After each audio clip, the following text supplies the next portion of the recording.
One of the challenges as a future teacher is to be able to oversee patterns and themes.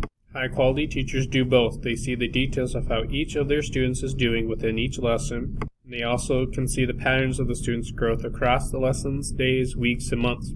High-quality teachers are also aware of what is happening in their communities and within their state and nationally. Recent trends in accountability for education. As the economic conditions declined following the Great Recession of 2008, one of the consequences for schools was lower funding.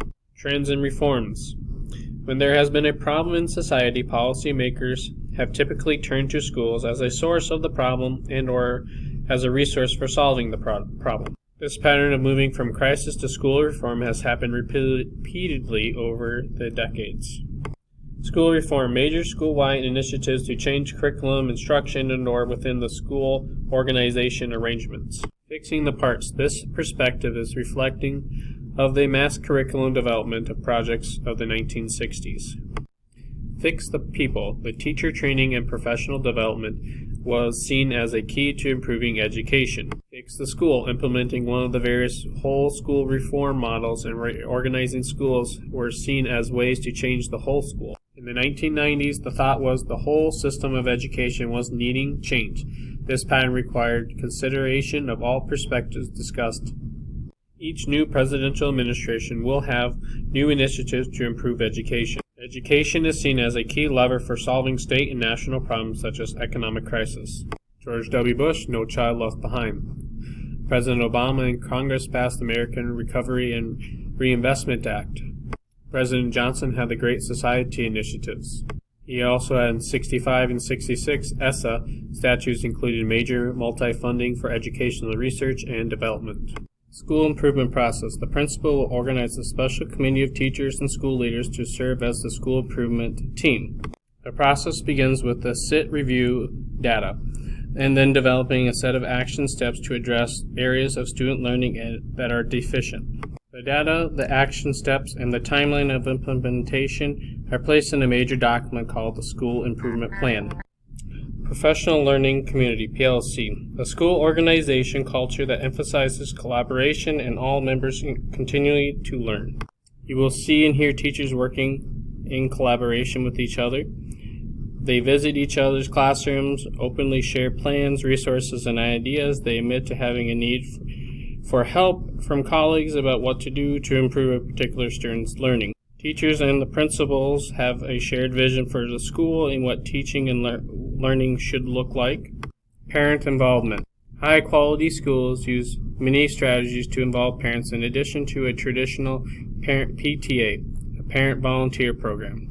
Strategies could include distributing newsletters frequently, having class web pages, using voicemail to call home to inform parents about students' homework assignments, holding early morning activities such as donuts with dad or muffins with mom. Effective principals. A key responsibility of the school principal is to be an effective facilitator and support the teacher. High quality and very effective schools have principals who have a vision for what the school should be like and what will make a difference in student success, along with having high expectations for their teachers and staff. Initiator-style principal interview questions. What evidence do you have that you can make a difference in student learning? Manager-style principal interview question. How would you organize your classroom, and what would be your schedule for a typical day? Responder-style principal interview question. We have a wonderful school. I want everyone to enjoy working here. Now tell me how you would fit in.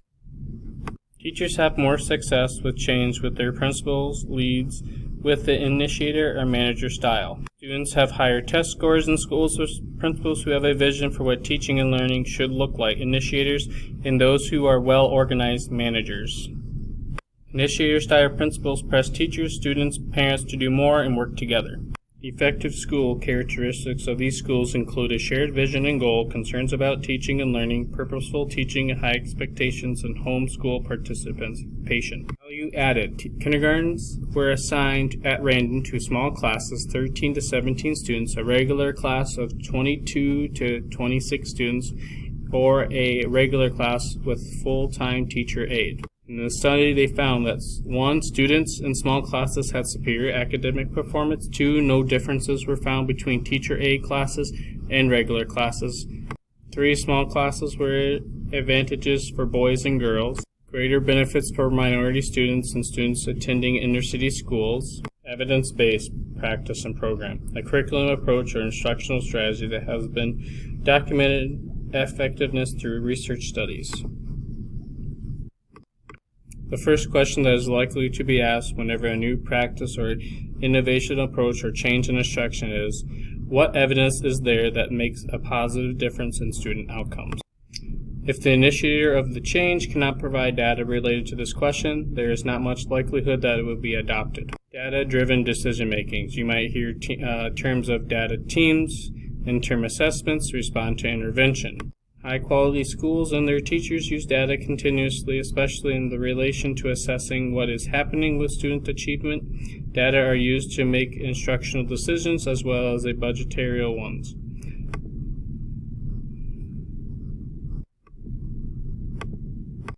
Teachers and data teams review many other assessments, including interim school and data district tests, quiz scores, weekly assignments, homework, and teacher observations. Tier 2 interim assessments often developed for district-wide use. Tier 3 teacher developed measures and judgments and student work examples. On page 393, Table 13.4 is a checklist of characteristics of high-quality schools. Now schools and teachers are evaluated in terms of test scores and other indicators of student success such as graduation rates. 6 steps to student learning-centered teaching. Judge prior learning. Plan instruction, teaches, assessing, analyzing, and reflects. Reflecting is an important characteristic of a high-quality teacher. They reflect before teaching them what students know, what he or she needs to learn, and what can be done in terms of instruction. They also reflect during the act of teaching. They are thinking about the lesson, how it is going, continually checking for students' understanding, and refining what they will do next. After instruction, they examine assessments of each student. They think of how the lesson unfolded, and what they should do next, and what they will do next time when they teach that lesson. The effective teaching model. The first principle in this model is for teachers to create a classroom climate that is supportive and where students feel comfortable in making mistakes. In classroom management, effective teachers have a middle range number of rules. Fewer than 5 rules means that the rules are too broad. More than 10 rules, they are too specific. Content knowledge, pedagogical knowledge, and pedagogical content knowledge. Knowledge. Teachers with only shallow knowledge about the subject they teach run the risk of teaching inaccuracies and misconceptions. Pedagogical knowledge. Knowing about the curriculum instruction, multiple ways to assess learning and understanding how students learn are the other domains that expert teachers have mastered. Frequently, this happens too often. Teachers have just become comfortable with an approach when they are asked to start doing something totally different or a change in curriculum. Some will be excited, whereas others will dread the whole idea. Having these feelings, attitudes, perceptions is a natural component of change process. Concerns is a general term to cover all the perceptions, worries, feelings people can have about change. Concerns before the beginning of change process. Before the change initiative begins, teachers are most likely to be unconcerned. I am so busy with doing this that I don't even have time to think about that right now. Concerns at the beginning of the change process. Questions about one's ability to be successful with the new approach will be raised. I don't know if I can do this. Will there be support from supervisors to do things a new way? What if my principal doesn't agree? Concerns as implementation of the change gets underway.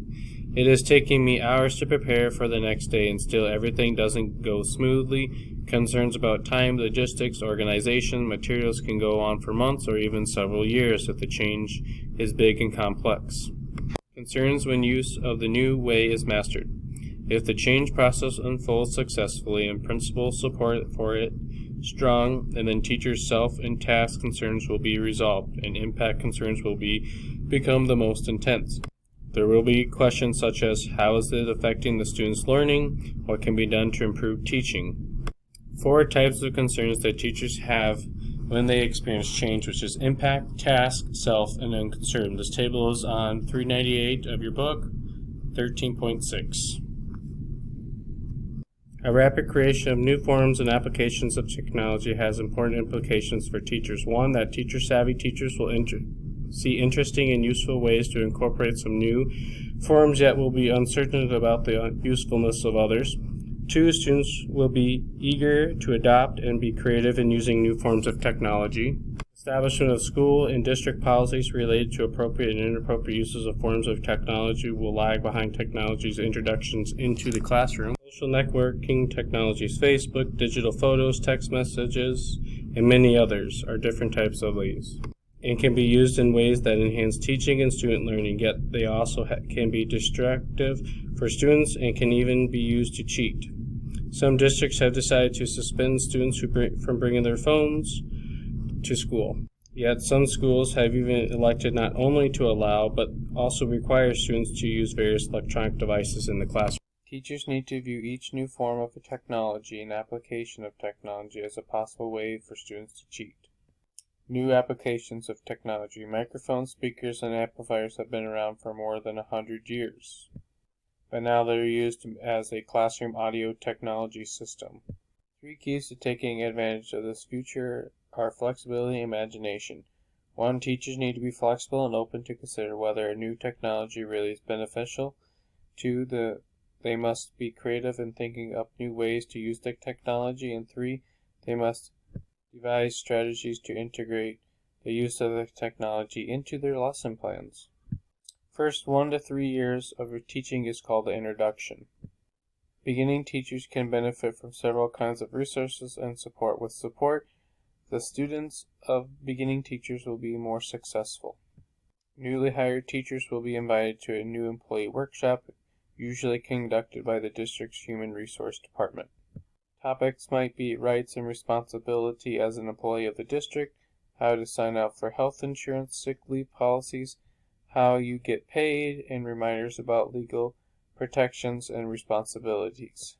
There may be sessions about the review of classroom management techniques, the school calendar, report cards, and scheduling for testing. Mentors are experienced teachers from whom the novice teacher can seek advice.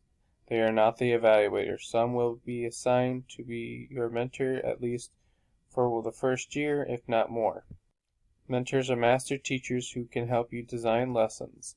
They may sit in your classroom when you are teaching and follow up with suggestions to help you reflect as well as plan for the next steps. Special education resource teacher can be a great help with you in teaching the students with special needs in your class. Other specialists that might be helpful and beneficial to you are tech coordinator, library media coordinator, literacy specialist, math specialist, ELA coordinator, and home to school community liaison person. All principals have been teachers earlier in their careers. They also know what is available around the school that can help you. Teachers are represented by teacher organizations and unions that are represented for negotiating contracts and setting working conditions. Organization associations have major influence on the Department of the National Education policies and on the determination of state policies, laws, rules, and regulations relating to schooling, and at the local level of labor contract negotiations and teacher job rights. 2 major teacher unions are National Education Association and American Federation of Teachers. National Education Association is by far the largest teacher organization. Teachers, administration, clerical, custodial employees, higher education faculty members, and other school personnel are a part of this association. The NEA sponsors many professional initiatives designed to disseminate best practices, facilitating teacher leaderships, and empower teachers to make reforms in schools. They provide professional help in areas such as student assessments, accountability and professional preparation, state licensure, and national certification.